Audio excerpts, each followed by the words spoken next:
Right then chap, welcome to the tube. Hopefully you are doing very well. I am excellent, thanks for asking. Today I'm going to take you through how to get into your best shape for summer using a little analogy. Not analogy, I can't remember the word. One of those things where you've got a word and then each letter means a thing. I'm going to take you through it. The shreds. Bloody hell, can't remember the name. Anyway, you'll get the gist. I'll take you through it as I'm going through my push upper session today. So hope you enjoy. Get a pen and paper, write this down because this will have you cooking for summer. See you in there.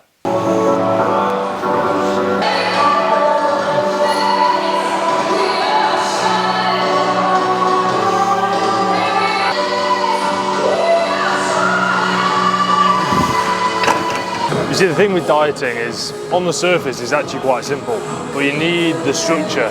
You need the things that you do on a day-to-day basis to actually make it work. So this acronym is the word I was looking for, is SHRED. And each letter is going to stand for something, and the first one being S. So S simply stands for steps and cardio. Of course, you can't outwork a bad diet, but steps and extra cardio are definitely going to help you burn more calories throughout the week, and therefore what's going to happen? You're probably going to lose some body fat. So take a look at your average step count that you do right now on a daily basis. You can go into the health app on your iPhone, have a look at how many numbers you're doing on a daily basis. It might be 3,000, it might be 7,000, it might be 10,000 already, but you want to increase that. So add on somewhere between 2,000 and 3,000 from your current average. And if you do that, you'll probably be burning somewhere between 100 and 300 calories extra on a daily basis, which obviously sounds small, but it can make a massive difference when you stack it up day to day to day. Okay.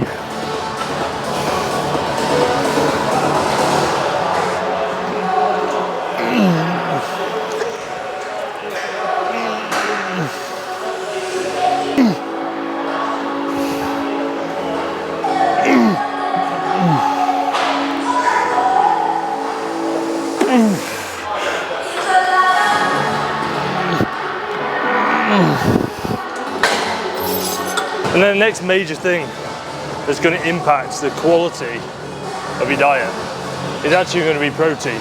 So H stands for high protein. And the reason is it's obviously important when you're gaining or dieting or whatever you're doing. But especially in a diet, you've got a high likelihood of losing muscle, especially if you're dieting hard. So you need to make sure you're getting enough protein in. Let me get my breath back and then I'll talk you through the rest of it. So when you're looking at actually how much protein you should try and get in, it's about the number, so the amount, and also the quality of that protein that you're getting. So in terms of number, to play it safe, 2 grams of protein per kilo of body weight is going to be awesome, right? If you're new to the game, you're not so used to having a lot of protein, sure, go for 1.5, 1.6, but to play it safe, maintain all of the muscle that you've got, 2 grams per kilo is going to be the sweet spot. So for me, about 100 kilos, 200 grams is going to be superb. I actually try and go a little bit higher just to play it even safer, and I find that it helps me stay full. I'm not craving anything because I'm getting a lot of protein. It's really, it fills your appetite, right? In terms of the quality of protein, this is a biggie that I think most people miss out on. When you're looking at where you should get your protein from, you'll want to be choosing protein sources that mostly have a full spectrum of amino acids. So it's a complete protein source. If in doubt, if it's from an animal product, chicken, beef, fish, eggs, milk, yogurt, anything of that nature is going to be good to go. If you're a vegan or a vegetarian, it's a little bit of a different story. You've got to be more tactical, but that would take a long time to explain. So maybe I'll do another YouTube video on that.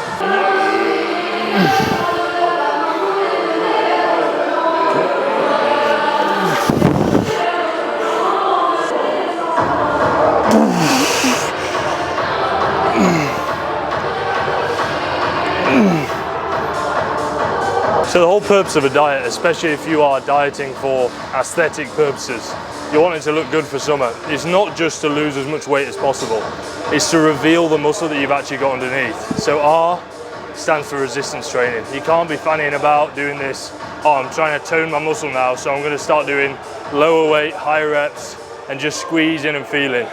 the training principles stay the same. You're looking to grow muscle, and the best way to do that is try and progress the sets that you're doing. Nothing changes. It becomes harder to progress the sets, sure, but the mindset still has to be there. So train in the same rep ranges, most of the time 6 to 15, sometimes push above. Always train pretty close to failure, and you'll be holding on to all of the muscle that you can towards the back end of your diet. Okay.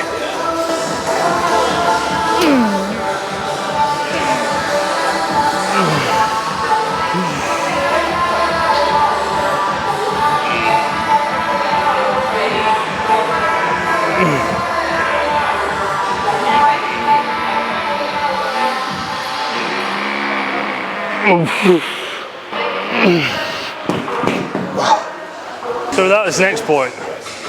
The diet will not work, guaranteed. It's impossible, in fact. And so E stands for energy balance. Without being in a deficit, without actually being in a big enough deficit, you won't lose weight either at the rate you want to, or you might not lose weight at all. So the biggest controlling factor is obviously going to be food. You need to understand where your maintenance is to work out how big a calorie deficit you need, how much food you need to eat to actually lose body weight at the right rate. Now, there's sort of two sides to this equation. Some people say, oh, don't diet too hard because you'll end up ruining yourself. On the other side of the equation, you've got people saying you need to diet really fast. You need to eat 600 calories a day, lose weight as much as possible. I think the best place is somewhere in between. We want to be losing weight at a very good rate, but not so much that you're absolutely starving, got no energy, and can't then perform in your training sessions. For most people, that's going to be somewhere between half a kilo and a kilo a week on average across the whole diet and time frame. Of course, summer's coming round, so you want to be getting on it a little bit. So potentially push towards that a kilo a week. So how do you actually do that? Let's say you work out your maintenance calories, so the amount you need to eat to maintain your body weight to be 2,500. To lose a kilo a week, you need to be in roughly a 1,000 calorie deficit on a daily basis, which is a lot, right? So to create this, if you're on 2,500, potentially pull your food down to maybe 1,700, so an 800 calorie deficit from food, and then an extra 200 calories from steps and cardio, which would look like maybe 20 minutes cardio or 2,000 steps, 3,000 steps extra compared to what you're doing already. So definitely action that. If that sounds too aggressive for you, just slow down a little bit, but you've got to understand that that's obviously going to take a little bit longer. And I think there's a lot of nuances that come into this that I can't just explain on one YouTube video, working out the right rate of loss for the individual. But the key is listen to your body, listen to yourself, listen to your energy, look at your numbers in the gym. If it's all good, then green flag, go for it. But if there's a few red flags in there, you might have to slow down slightly to make sure that you're not putting yourself in the bin. So the final part of the equation, the final part of the shred system is D, and that is discipline around socials. Now, I find this whole topic really interesting, the psychology around it, but as a general note, you can go out for socials, you can go out for meals, you can go out for drinks, but you need to make sure that there's a plan in place for those socials and for those drinks. Or else what you'll find is you push hard Monday to Friday and then you sack off the weekend. And the reason you sack off the weekend is not because you push too hard Monday to Friday, it's because you no longer have structure from your work that carries through into the weekend. So please get a plan in place. And what does that even look like? Let's say you're going out for a meal on the Saturday, and let's say it's going to be 1,500 calories. We've already noted that your meal plan is probably going to be somewhere around 1,700, 1,800. So 1,500 calories is a big portion of that plan. There's two options. Option one is you can pull back on the day. So throughout the day, away from that off-plan meal, you can have a coffee, you can have some protein, you can have some yogurt, and have some micronutrition. So protein, micronutrition, potentially some caffeine to stop you feeling so hungry. That will create a good amount of room for that meal out, but maybe not all of it. So then you go to the second part of the equation, and that is potentially pulling back Monday through Friday that little bit more to create some more room for the weekend. So rather than being on 1,700 Monday through Friday, maybe you do 1,500. That's going to create an extra deficit of 1,000 calories, which is going to make that Saturday meal so much easier to fit in. So just make sure you have a plan in place. If you have a plan, you've got something to stick to. If you've got something to stick to, you now know if it's an adherence issue or if it's a plan issue. So that is pretty much shreds. I'm going to crack on and finish the rest of my session. Of course, shred system is sort of is covering the basics, right? But there's a lot left to be discovered. That stuff there is probably 80% of the progress you're going to make, but it's probably only 20% of the knowledge. So if you're looking for that extra 80% and you want some more to add into this system, of course, I can walk you through it through our coaching. Initially, we'll take you through setting up those basics that I've talked about today, and then we can start diving into the nitty-gritty, into the detail, to take your results from like a 7 out of 10 all the way to a 9, 10 out of 10. So if you want to get involved, the link is below. If not, I hope you enjoyed this video.